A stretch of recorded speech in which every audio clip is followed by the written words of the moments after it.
This story is absolutely incredible and totally disheartening. It's about how Donald Trump successfully manipulates the media. So Ashley Allman reports for us.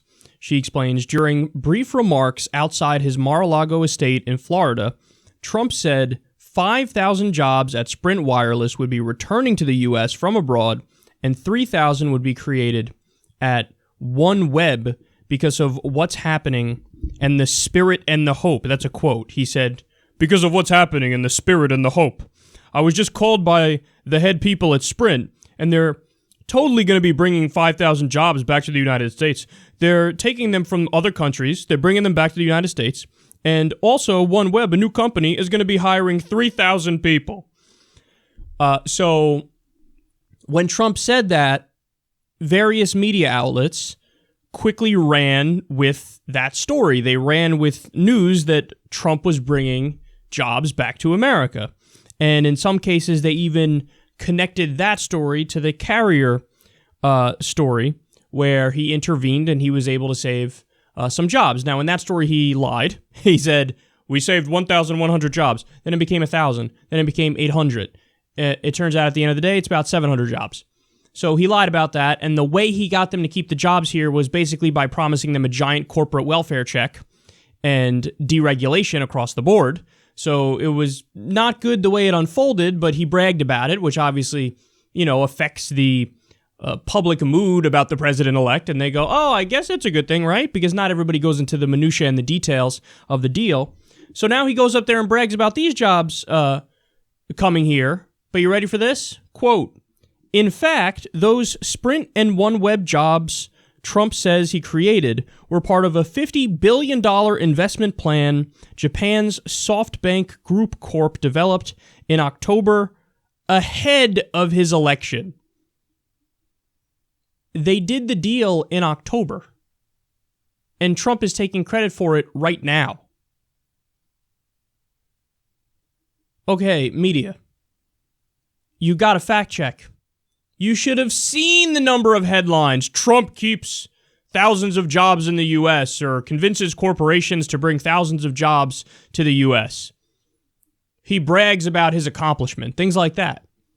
The whole job of the media is to fact check the people in power. They didn't do that. It was just, they were stenographers. They were, what do you say, sir? Okay, sir, I will run with that. And then they print the stories. This is just like with the Russian hacking situation.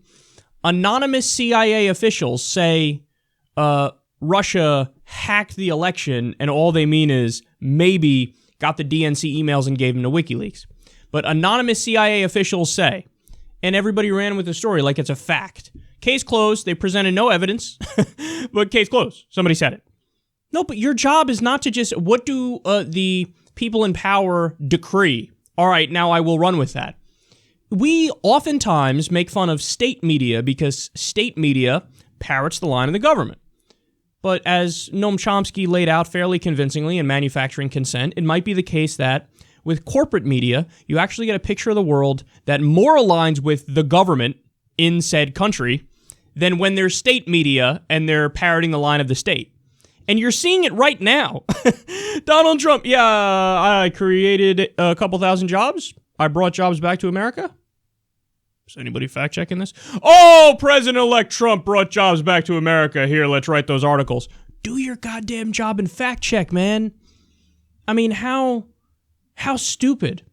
And then it's actually true. Somebody made the point. It's actually true that Trump is a good marketer.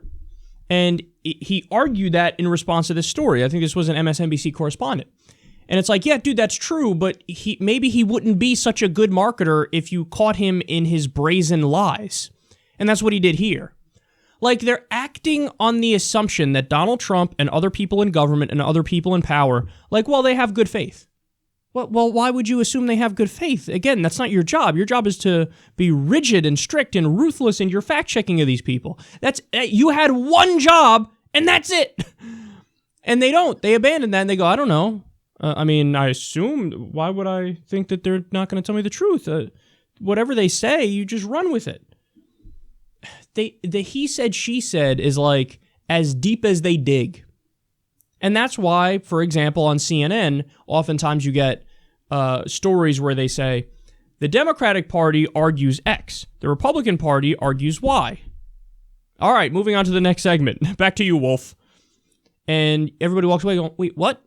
So you said that the Republicans want intelligent design in school, and the Democrats want evolution. And then you moved on. You didn't actually explain that intelligent design is pseudo-religion based off of creationism, and it's a far-right fundamentalist approach, and you didn't mention that all the scientists back evolution, and so, but it's that kind of vacuous, vapid, what do you guys say? Okay, let's just run with that. Well then, you know, you wonder why old media is dying. Because of shit like this, man. Because it takes print outlets online to do even a little bit of research to fact check. And by the way, the most incredible fact of this story, all the media outlets run with Trump bringing jobs back to the U.S., Trump bringing jobs back to the U.S. Sprint themselves. These are, again, the company where Trump was like, oh, I got him to bring the jobs back. Sprint released a statement like, no, you didn't. Not at all. That deal was already made before you were president. What are you talking about? Before the election, we made that deal. What you're saying is not true. Sprint had to release a statement on that. So the media runs with it. And by the way, the crazy thing is, just like the old argument goes with debates, you could lie brazenly during the debate if you're a politician, because millions of people watch the debate, and only, tens of thousands of people will read the follow-up article in the obscure newspaper that says, oh, yeah, you're actually wrong about that. So that's what Trump did. I'm bringing the jobs back. All the media outlets run with he's bringing the jobs back. And then later on, when there's the fact check of it, definitely not everybody who saw the articles and heard his argument that the jobs are staying, they all didn't get that correction. They all didn't get that fact check. They're all not reading Sprint's fucking statement saying that's not true.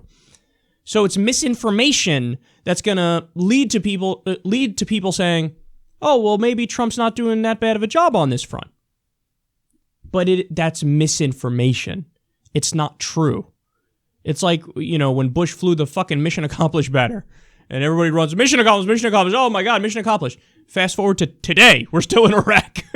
Like, that misinformation is such a problem. Again, to use the Iraq example, Saddam has weapons of mass destruction, weapon of mass destruction, all the media outlets run with it. To this day, it's 53% of the American people say, yeah, Saddam had weapons of mass destruction. It was a poll that just came out this week. 53%. Why? Because of the initial media blitz. Oh, he has him. Oh, shit. 3.5 years later, a little fact check. By the way, I don't really have him. Anyway, don't be too mad at me. No, we are mad at you. I am mad at you. Because millions of people heard he has him, and then not as many people heard he doesn't have him, and you skewed the perception, and that has real-world consequences. So this is bullshit here. Do your fucking job, media. Fact check them. You had one job, and you didn't do it.